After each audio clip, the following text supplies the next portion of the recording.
Good morning. Welcome to the garden. I'm glad you're here today. I get to play a little different role than I usually do. Before I actually get to an introduction to you, I want you to be sure to look in your program for announcements about the Garden's Garden and a few other things that are always information you need to have. About a year ago now, maybe a little longer, somebody from First Service came running up to me after the service, and he had a playbill in his hand, and he said, "You've got to see this."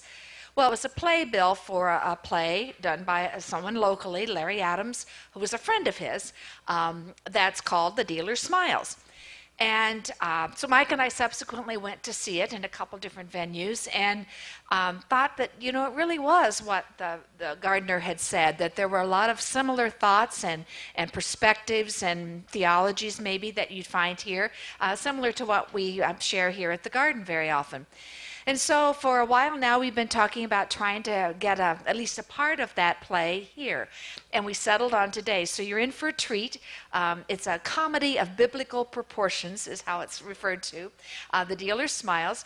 And one of the things they do, assuming we have enough time at the end, they'll entertain questions or comments or ideas. So if you want to jot down anything that comes to mind that you'd like to have as a part of a Q&A kind of thing afterward, we will do that. And so without further delay, I am very pleased to introduce to you Larry Adams, and I'm going to call him by his right name this service, and Jamie Johnson in a segment of The Dealer Smiles.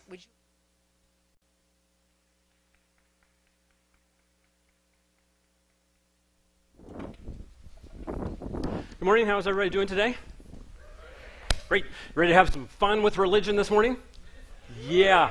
Those are a couple words you don't hear often together in the same sentence, but we're going to try to put them together here for you today in the show, The Dealer Smiles. This is a show I wrote a few years ago and keep on writing it. You're only going to see about 20 minutes of it here today. That's not going to give you a great idea of the plot, but that's okay. The plot's just there for me to hang a bunch of theological ideas and questions on, questions that have been important for me in kind of my journey of faith, if you will, but things that you don't often hear from a traditional church pulpit.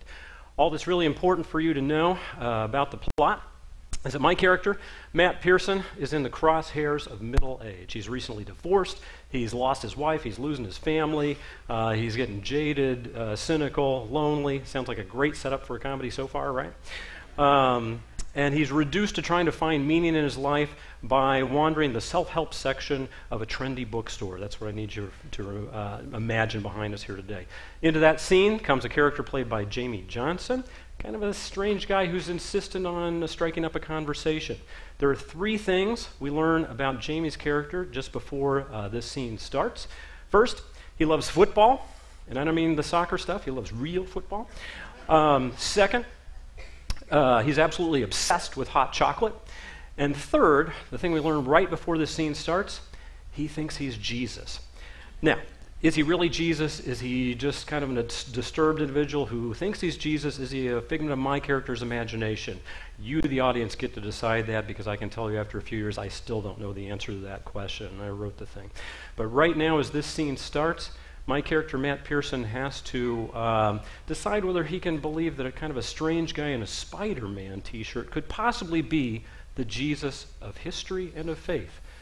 I have to decide whether I can suspend my own common sense long enough to believe in a miracle in my life.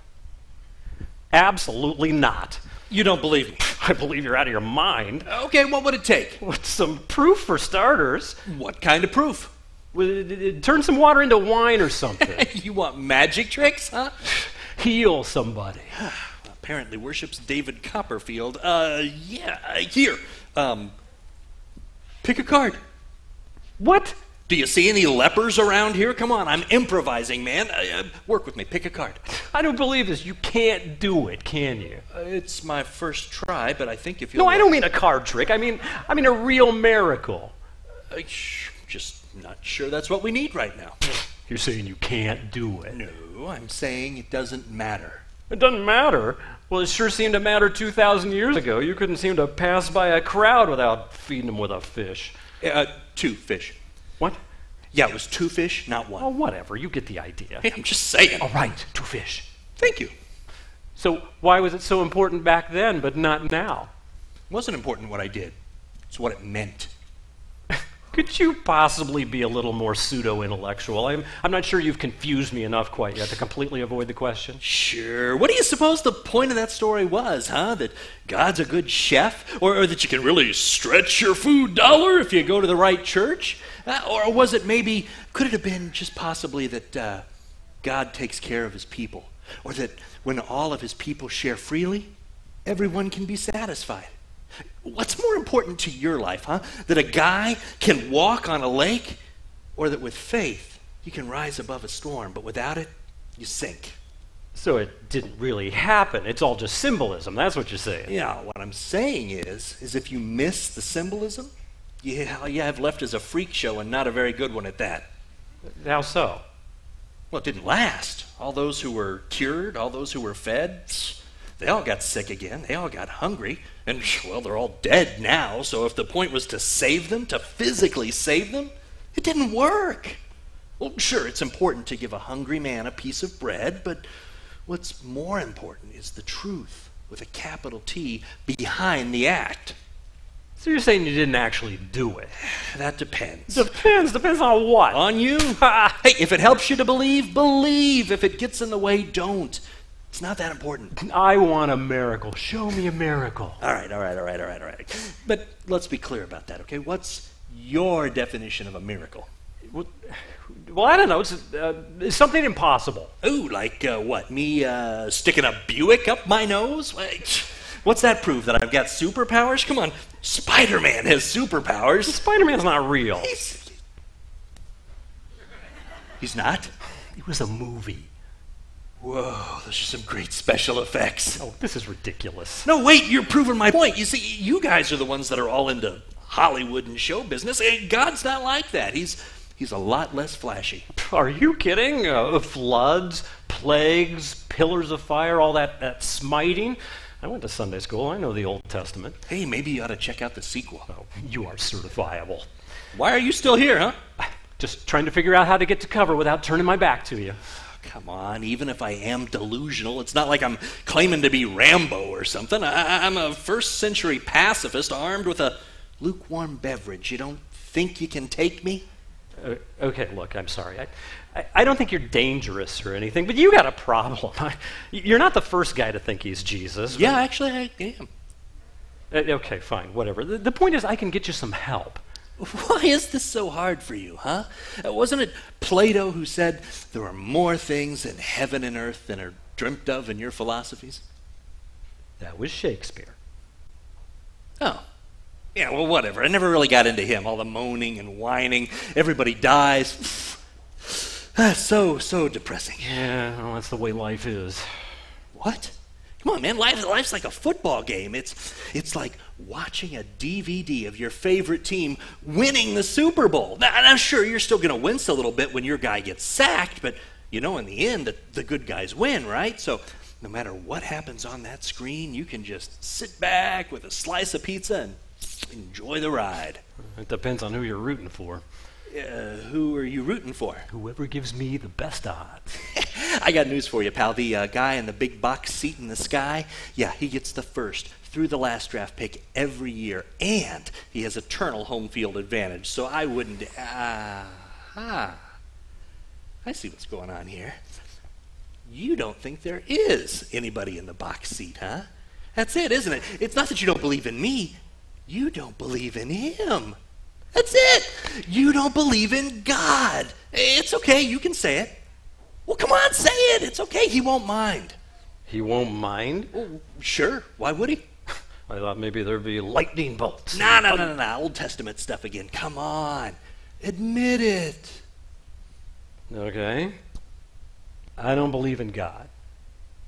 Dude, you're so toast. What? Shh, I can't even believe you just said that. But you just said that... Foosh! Pneumatic tube. Wait a minute. I'm just messing with you. Yeah, I don't believe in him either. You don't believe in... Oh, I believe in God. I just don't believe in the God that's the same God as the God that you don't believe in, too. Could we go back a few pages? Because I am totally lost now. Okay. Why don't you believe in God? Well, Come on. well, because it doesn't make any sense, okay? Okay, go on. It's a fairy tale. It's Santa Claus for big kids. I believe in Santa Claus. You believe you are Santa Claus. Look, it's a nice thought. It's comforting, especially in a world that's a big and scary and senseless place. We want it to mean something. We want our lives to mean something, but eventually, you got to grow up. And that means getting rid of God, huh? The world is meaningless. It just is. The only thing that makes sense out of the world is that it's senseless. The world, it's senseless. Yeah. Meaningless. Ultimately, yeah. I mean, look, in 100 years, we're going to be dust. So, well, I'm going to be dust. So none of this really matters then, does it? I mean, it sure won't matter then. You're telling me you get no meaning from a sunset or a symphony? Come on, a beer with a friend? Sometimes, man, the meaning we have in our lives, it's what we give it. If the world is ultimately meaningless, then it's simply meaningless. Dude, you need a hobby. What you decide to give it doesn't make it meaningful. It's not full of meaning. It's had meaning draped over it, like fancy Christmas wrapping paper over a chia pet. Ooh, maybe I want a chia pet. Oh, nobody wants a chia pet. Well, okay, well, you went to Sunday school at least, or there had to have been some point that it was meaningful. What happened? I grew up. Okay, when? Oh, there wasn't any single thing. Of course not. I mean, atheism is its own journey of faith, huh? Atheism is not a faith. Oh, it's not a faith? No. Oh, completely objective. Yes. Can only know the provable. Yes. Like this couch. Like this couch, you know it's real. Where are you going with this? How do you know? How do I know what? How do you know it's there? Are you kidding? It's right there. I can see it. I can touch it. So your senses tell you that it's real. Yeah. How do you know they're telling you the truth? What? How do you know your senses are giving you accurate information? Well, You don't. You assume that they are, but you don't know. Look, objectivity is completely subjective. You could be hallucinating. really? Might be delusional. Oh, now. Hey, for all you know, you could be in a coma someplace and you're just imagining me. Now that I can believe. Follow me here, okay? Come on. Your faith in your senses, in this couch, it's completely unprovable. Am I wrong? Well, look, you got to start somewhere. You got to believe your senses. Gotta have faith. Yes. No, I mean, no. Preach it, brother. It's not working. What? I'm not going to change my mind on this. Why not? I mean, you did before. Obviously, something tipped the scales, right? I mean, something took you from Sunday school to wherever you are now.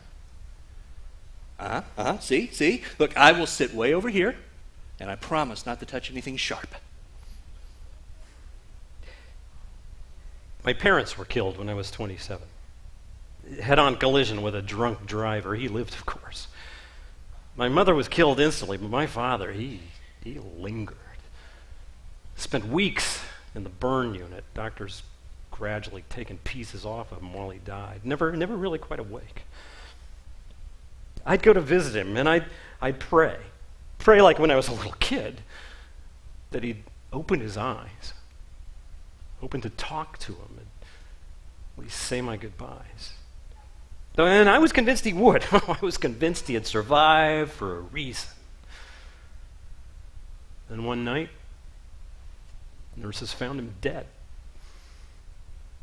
He died alone. All that suffering for nothing. I didn't curse God. I left the hospital that night after signing some papers and picking up his stuff. I looked up into that cold black sky, realized there was no one looking back. I'm sorry. For you. Not going to try to talk me out of it. Tell you that you're not feeling what you're feeling? What would be the point? It wasn't just my father, you know. Of course not. I mean, the world is full of suffering. Indeed. Tragedy, injustice, abuse. Yeah, it doesn't feel right, does it? Well, you're darn right it doesn't. Feels wrong. Yes. That, my friend, is how you know God exists. What? You've just proven the existence of the Almighty. Congratulations, you the man. Tragedy and injustice proves there's a God. Nah. The fact that there's tragedy and wrong in the world doesn't prove that there's a God. The fact that you know that the tragedy in the world is wrong, that proves it. You're just making stuff up now, aren't you?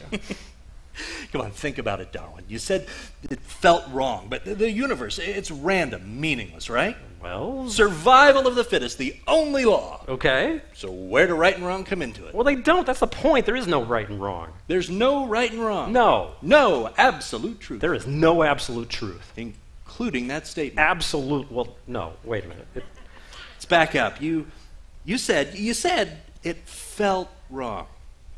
So the universe, I mean, it's random, meaningless, right? So where do you get that sense of right and wrong? I don't know. My parents, society. Okay.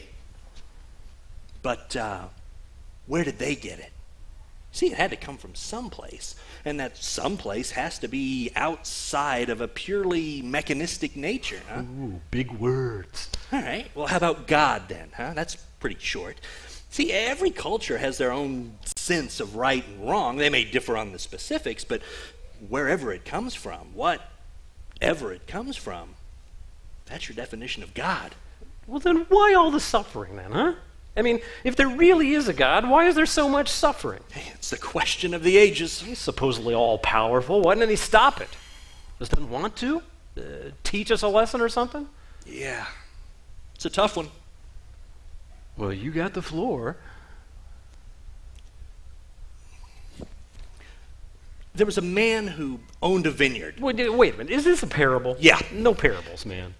No parables. No parables. Dude, that's what I do. Yeah, and no one ever really gets them, right? And so people spend the next 2,000 years arguing over what they're supposed to mean, which makes you wonder if they're ever really supposed to mean anything. Look, if it's all just a mystery, I'd rather you just say so and forget the bedtime story, okay? Well, It's a mystery. I thought so.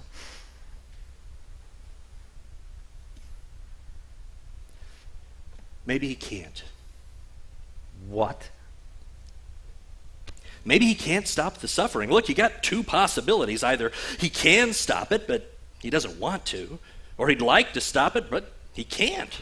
I thought I was the one who was going to be dodging lightning bolts. I suppose you might also say that there is no injustice, that all suffering is deserved, but that seems a bit of a stretch. For once, I agree. I mean, the rain, it falls on the just as well as the unjust, you know. So I've heard. Well, that leaves pretty much won't or can't. Where are you going with this? Isn't it possible that God doesn't make bad stuff happen to you? That he doesn't even let it happen, but sometimes it just happens? Well, that's not very reassuring. What do you mean? But I thought we were supposed to believe that God was in control of everything, right? I mean, isn't that supposed to make us feel better? Well, does it? Does it make you feel better to think that there's clearly pain and suffering in the world and that there's this omnipotent God that's directing all of it? Well, Of course not. I mean, an powerful God, unbound by any moral code, if you think about it, it's terrifying. yeah, but completely illogical. Well, sure, another good argument for atheism, right? So what then? I'm supposed to feel better that the universe is out of control? Maybe not all of it. Maybe just a little corner of it. No, come on. Oh, seriously, maybe all of that chaos that was swirling around before creation isn't all tidied up just yet. Maybe he's still got some work to do. Isn't it easier to believe in a moral God, a God of love and mercy, if you can accept that maybe, just maybe, this isn't all part of the plan? Wait a minute, love and mercy? Yeah. Did you even go to church? Did you ever hear of hell? Love and mercy. How about wrath, punishment, judgment? No. He's not like that. Well, he sure did you up.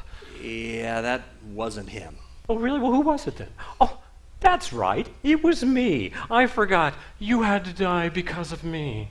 I died for everyone. Which makes absolutely no sense at all to me. What do you mean? Oh, you know, the whole paying with blood thing. There are other ways a person can die for someone. A soldier could sacrifice his life without it being a payment. Wait, I mean, if you forgive a debt, you don't then demand that somebody pays it, right? I mean, that's not really forgiveness then, is it? And anyway, God's God. He can do what he wants, right? He isn't bound by some sort of cosmic balance sheet. If he wants to forgive someone, why can't he just do it? Indeed he can. Well, why doesn't he then? He already has. How about you? Well, don't start with the psychobabble. I've got Dr. Phil for that. Yeah, how's that working out for you? Nobody's nailed me to a cross yet. Oh, crucifixion humor, classy. Forgive me. Already done. Yep, already done. I got it. So why then the whole messy death? Okay, I mean, what was God's deal with that, supposedly? That was people. You guys are getting pretty good at this whole killing thing all on your own, okay? Look, I challenged the system. I found out people like the status quo. Challenge the system? I thought you were all like love and peace and stuff. Maybe you went to church too much, okay? Like, you don't get killed for being all like love and peace and stuff. Come on, you get killed for saying stuff like the first are going to be the last. You get killed when you threaten the power of the people who have the power to kill you. They didn't need God to be a part of that. Yeah, well, he should have been a part of it. He should have stopped it. And it's cruel. It's unfair. It's chaos. Like I said, maybe there's still some work to do. Well, then why put us here to begin with, then, huh? I mean, why create us and dump us here if the work's not done? Maybe that's why. Huh? Well, what, you think you're just here marking time until the next life? What, I'm supposed to be fixing things? WWID, man. What? What would I do? I worry about you. Oh, come on, who else is going to do it? Well, why does anybody have to do it? Why can't I just pray to God to take all the bad stuff away? Okay, all right, so you think that's how it works, huh? Well, why not? Ask and you shall receive, Oh, right? prayer, the cosmic Christmas list, huh? You're the one who believes in Santa. Wait, you think God is relying on your input? Wow! Oh, hey, Matt. Yeah, thanks for bringing that to my attention. Yeah, almost missed it. Maybe I should step in there. Okay, maybe not just me. Oh, so what? It's a popularity contest then? If enough people pray, or the right people, then God will stop that earthquake or heal that tumor. Oh, wait. It's kind of like a reverse Survivor. If she gets enough votes, Grandma can stay on the island. Okay, that doesn't make a lot of sense. Doesn't make a lot of sense. Come on, man, it's downright creepy. You really want a God like that? Well, then what's the point of prayer? What'd he say? Who? You said you prayed for your father. What'd God say? Nothing. You sure? Yeah, completely. All that time on my knees, I never once heard a word. Yeah, maybe because you weren't listening. You were too busy doing all the talking. God doesn't need you to tell him what you want. He already knows what you need. That's what prayer is. It's listening to God tell you what you need. They tell you what other people need, and then you just get out there and you be it. Be what? You be the divine intervention you're waiting for. What, I'm divine intervention now? Sure, maybe God's management, your labor. Maybe all that chaos that's still swirling around, it's the whole reason you're here. Ever think about that? Well, no. Now you've got something to think about. What, you don't know? No, you don't know. You ever read the book of Job? Well, not really. Not really. Does VeggieTales count? Yeah, sure, if you're like 5. Nice. Yeah, here's the Cliff Note version, okay? Yeah, it's not yours to ask. What kind of answer is that? Straight from the boss, what are you going to do? That's no answer. I don't know, 3,000 years, no sequel. I think it's all you're going to get. Look, you can argue philosophy all you like, but answer me this. If there really is a God and we're supposed to believe in him, then why didn't he just appear in the sky, boom out, Matt Pearson, I really do exist, and be done with it? And don't give me the bit about people still not believing it. Of course we believe something like that. All right. Quick word association. God. What? I say God, what image pops into your head? Well, you're the one with the inside scoop. You tell me what he looks like. Okay, oddly enough, a little bit like Morgan Freeman. Really? Of course not. Come on, God. What do you see? I don't know, big guy, I guess. White beard, robes, sitting on a cloud. Yeah, sure. Yeah, see, that's the problem. God doesn't want you to believe in some giant, super smart, semi-transparent old guy in a toga. He wants you to believe in him. Well, who's him then? Okay, for starters, he's not a he. He's not a he? He is not a he. He's a she? It didn't say that. Well, but you did say he's your father, right? When? Are you kidding? It's all over the Bible. My father this, my father that. You must have been a real buzzkill at parties. Except for that whole water into wine thing. Oh, yeah. Well, you had that going for you, I guess. Mm-hmm. But okay, then. He's not a he. He's not a she. What is he? She, whatever. Yeah, God is... God is what? Nope, that's it. God is. Period. That's it. Simple.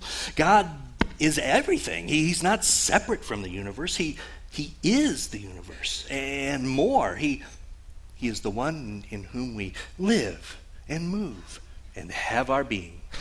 Shirley MacLaine? Apostle Paul, 2,000 years ago. Really? Hey, saw it on Wikipedia, man. Look, the question isn't whether or not there's a God. The question is whether or not there's a reality. Well, the defense so stipulates. Okay, well, so we agree that there's a reality. We just disagree on its nature then. What?